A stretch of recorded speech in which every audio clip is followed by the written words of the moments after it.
Can I go? Yeah.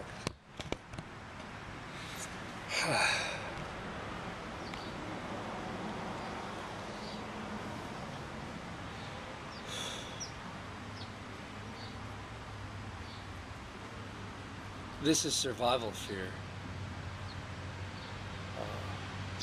It's all happening just like I envisioned it. Setbacks and all. Back in the beginning, I just knew that I was going to give away everything to go to the tree.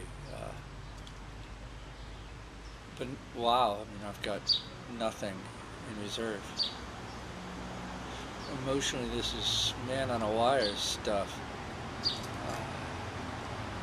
The panics that come as you let the last of your financial reserves dwindle away to nothing.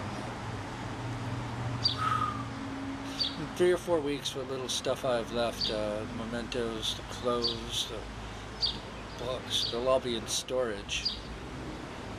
And I'll probably be on a couch for a few days while I set up my tree for a living. At least that's how I imagine it. And,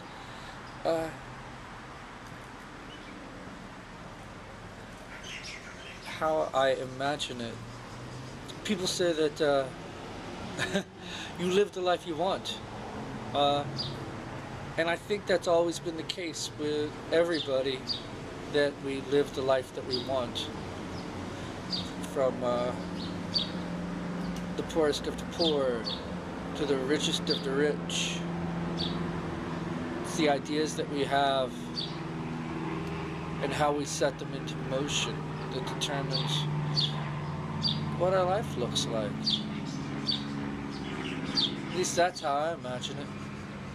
And I don't know what comes next. I mean, you do a thing like this, you don't worry too much about what comes after. The only reason to do something like this is to give yourself to it. It's just to surrender yourself and do it and risk everything. I have a theory about the sublime, about grace, about the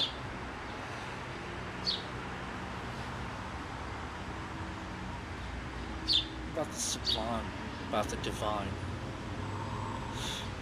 You offer yourself as a sacrifice, fully committed, aware of the consequences, and in surrender you let the sublime take you. I mean, I've read the saints, and I've read their erotica, their outpourings and their confessions, the language that they use, his embrace, his kiss, his touch, his bosom, his love, his eyes.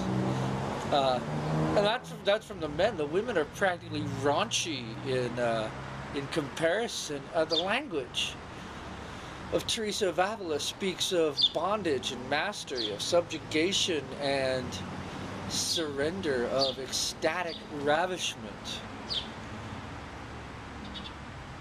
Is it just a sublimation of the erotic impulse for the reward of service to the divine, or is there something more to it? Is it a system being described, a way of getting there?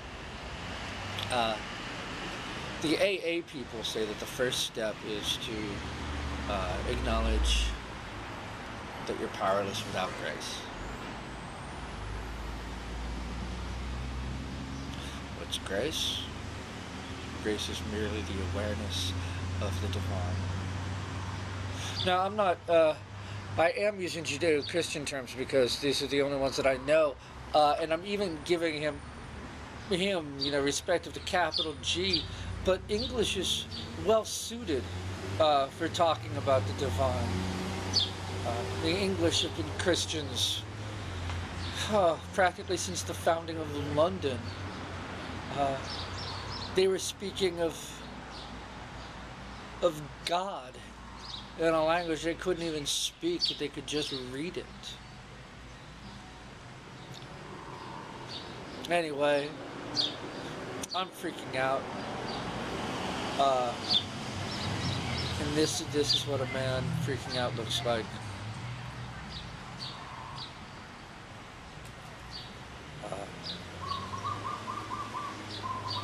funny how last year I was worried about starving to death under a tree. And this year, I'm worried about not being able to get to the tree fast enough.